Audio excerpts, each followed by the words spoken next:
എനിക്കുള്ളതെല്ലാം അന്നദാനം ചെയ്താലും എന്റെ ശരീരം ചുടുവാൻ ഏൽപ്പിച്ചാലും സ്നേഹമില്ലെങ്കിൽ എനിക്കൊരു പ്രയോജനം. ഇതാണ് സർവശക്തനായ നമ്മുടെ കർത്താവിന്റെ ആ ക്യാരക്ടർ എന്ന് പറയുന്നത്. ഇതാണ് നമ്മുടെ ദൈവം. വെട്ടാനും കുത്തുവാനും വരുന്ന ദൈവമല്ല നമ്മുടെ ദൈവം. യഥാർത്ഥ ദൈവം എന്ന് പറയുന്നത് ഇതാണ്. നിന്നെ പോലെ നിന്റെ അയൽക്കാരനെ സ്നേഹിക്കാനാണ് നമ്മുടെ കർത്താവ് പറഞ്ഞത്. നിന്റെ അയൽക്കാരൻ നിന്റെ ആളല്ലെങ്കിൽ അവനെ കൊല്ലാനല്ല നമ്മുടെ കർത്താവ് പഠിപ്പിച്ചത്.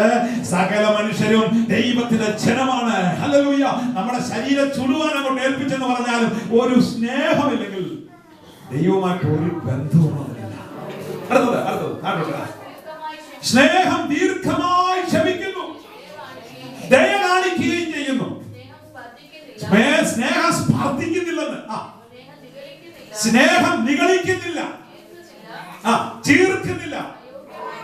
കണ്ടോ, അയോഗ്യമായി നടക്കുന്നില്ല.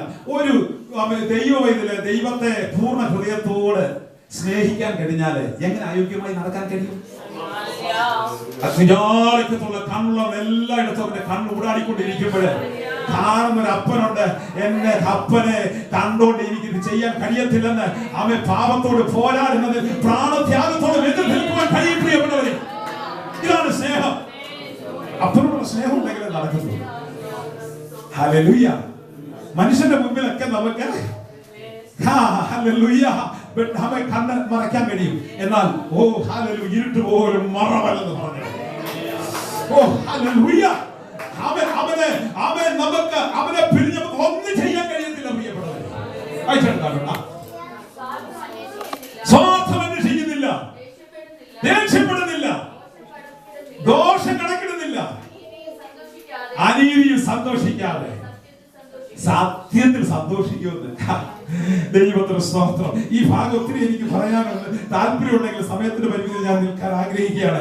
ഈ സ്നേഹം ദീർഘമായി ക്ഷമിക്കുന്നു. ഈ സ്നേഹം എന്നുള്ള ഭാഗത്ത് ഇതേ നമ്മുടെ ഓരോരുത്തരുടെ പേരെന്നിട്ട് തോമസ് കുട്ടി സ്നേഹം എന്ന് പറയുന്ന ആ സ്നേഹം എന്നുള്ള ഭാഗത്ത് എന്റെ പേര് തന്നെ ഞാൻ പറയാം. സ്നേഹമേ തോമസ് കുട്ടി ദീർഘമായി ക്ഷമിക്കുന്നു. ഓരോരുത്തർക്കും പറയാൻ പറ്റും. ഇതുപോലെ അങ്ങനെ പറയണം കേട്ടാ. ജീവിതത്തിൽ അത് പ്രായോഗികമാകണം. ആമേൻ. ഹല്ലേലൂയ. അതേ തോമസ് കുട്ടി ദയ കാണിക്കും. തോമസ് കുട്ടി സ്പർദ്ധിക്കുന്നില്ല. തോമസ് കുട്ടി സ്നേഹം നിഗളിക്കുന്നില്ല, ചീർക്കുന്നില്ല. തോമസ് കുട്ടി അയോഗ്യമായി നടക്കുന്നില്ല.